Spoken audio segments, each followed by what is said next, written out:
Thank you, Prime Minister. Your country takes over the presidency. Can I say that at a very critical time?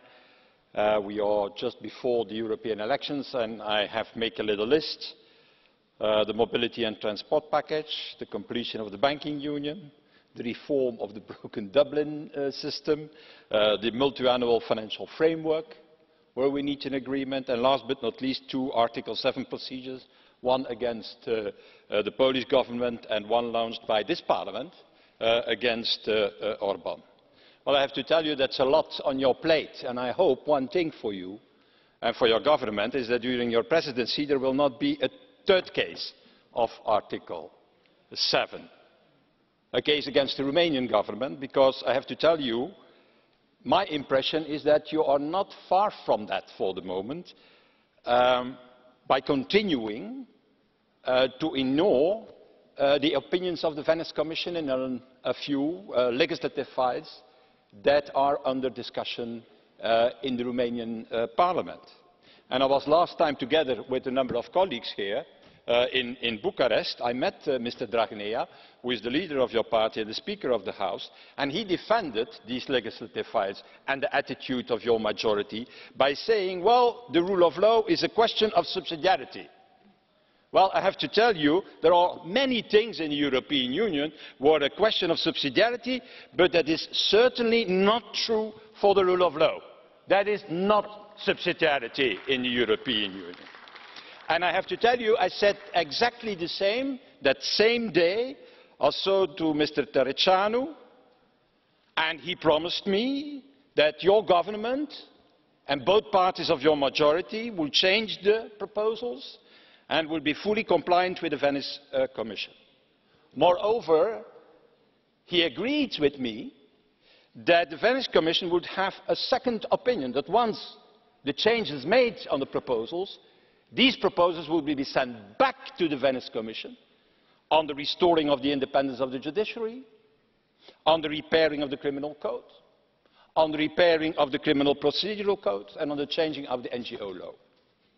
Well, I have to tell you very honestly that since we met each other, also with Mr. Bullmann and others, in Bucharest, not one of these promises have been kept.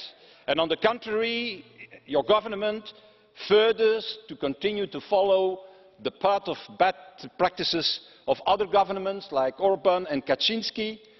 And moreover, I ask you, is this true? I read in the press that you have a plan to approve a law to grant amnesty on corruption. So that means, in fact, putting the big fish out of reach of the courts. So let me tell you one simple thing in this debate.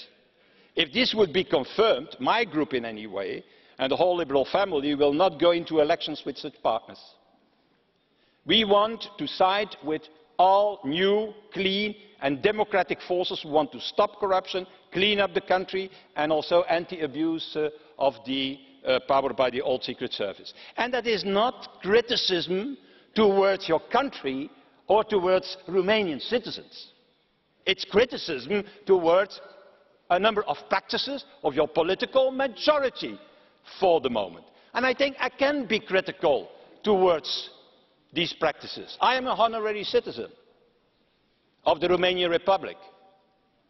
I was bestowed in 2001 after I defended in the European Council, and nobody asked me that, the interests of Romania in the Treaty of Nice, because the other member states got the beautiful idea to lower the voting rights of Romania because it's only an Eastern European country, what was pure discrimination towards them. And finally we succeeded to obtain, in fact, the right thing for the Romanian Republic, the same voting rights as the other members. Like I'm also, Mr. President, in favour of the entrance in Euro, of the entrance in Schengen of Romania. So don't see that as criticism. Let's pick it up, this fight. Be the real Prime Minister of your country.